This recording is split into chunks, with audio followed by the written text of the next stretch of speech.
Okay, Rich Van Tassel back with you, continuing on with our Week 5 game picks. This is the last of them. Our next game up, the Buffalo Bills are traveling west to Los Angeles to play the Rams.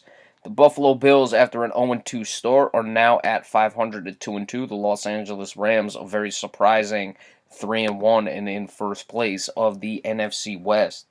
The injuries for the visiting Buffalo Bills.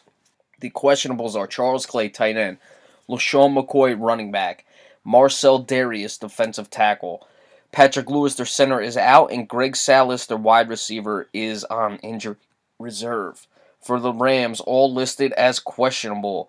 Kenny Britt, wide receiver, Michael Brockers, defensive tackle, Cody Davis, defensive back, William Hayes, defensive end, and Robert Quinn, defensive end. The potential injuries to the Rams on the defensive line, which we know is one of the most impressive, if not the most impressive defensive lines in football. I don't have them quite up there at the top, but they're certainly very good. But you look at Robert Quinn and Michael Brockers potentially out. That's an end and a tackle, so you're losing something on the outside and something up the middle, especially with a mobile quarterback like a Tyrod Taylor for the Buffalo Bills. You can certainly have some problems when he gets moving if you don't have the full complement of your defensive line, and especially LaShawn McCoy as well. Buffalo has not been able to establish their pass that well, their pass offense, that is, and it's something that needs to be corrected, especially in this game because of the way that Los Angeles's defensive line can play. It's going to be a struggle to get the running game going. So look for Tyrod Taylor to get the ball downfield, at least try to get the ball downfield, though he was without Sammy Watkins. Tyrod Taylor only 773 yards thus far this season. That's really not very many for a team that's already played 4 games. LaShawn McCoy has got to pick up the pace a little bit more as well. He is right at 4 yards per carry. He's a little bit over, so that's good. 3 touchdowns. They're going to need him in this game to try to do what he can to establish some sort of running game that's not just heavily dependent on Tyrod Taylor. Can Buffalo go out west and get this victory? It would be a very big victory for this team that started out 2-2, for Rex Ryan, who was on the hot seat. And I think that the Bills are going to find a way to get this one out west, because I don't think the Rams are quite there yet, and the defense of Buffalo is good enough to give Case Keenum something he has never seen before. And big win for Buffalo as they get a tough road win and get above 500 for the first time this season. Bills 24-14 over the Los Angeles Rams. Next up, the San Diego Chargers at 1-3 travel to Oakland to play the 3-1 Raiders. For the Chargers, their outs are Brandon Flowers, cornerback, and Nick Dunbar, their linebacker. On injury reserve is Jason Verrett, their cornerback. He is done for the season. Antonio Gates and Denzel Perryman, a linebacker. Perryman is, and a tight end, Gates is, are questionable. For the Oakland Raiders, Latavius Murray is out. Their running back, Malcolm Smith, linebacker, Taiwan Jones, running back, are questionable. Nate Allen, safety, and Menelik Watson, offensive tackle, are out. Some serious injuries to the Oakland Raiders. Now, what we've seen the Raiders struggle with thus far this season is their pass defense. Phillip Rivers can put the ball downfield and put up points with the best of them. San Diego may be due for a win in this one, so a tough game for the Raiders, and one of those games that you got to make sure you don't overlook a struggling San Diego Chargers team.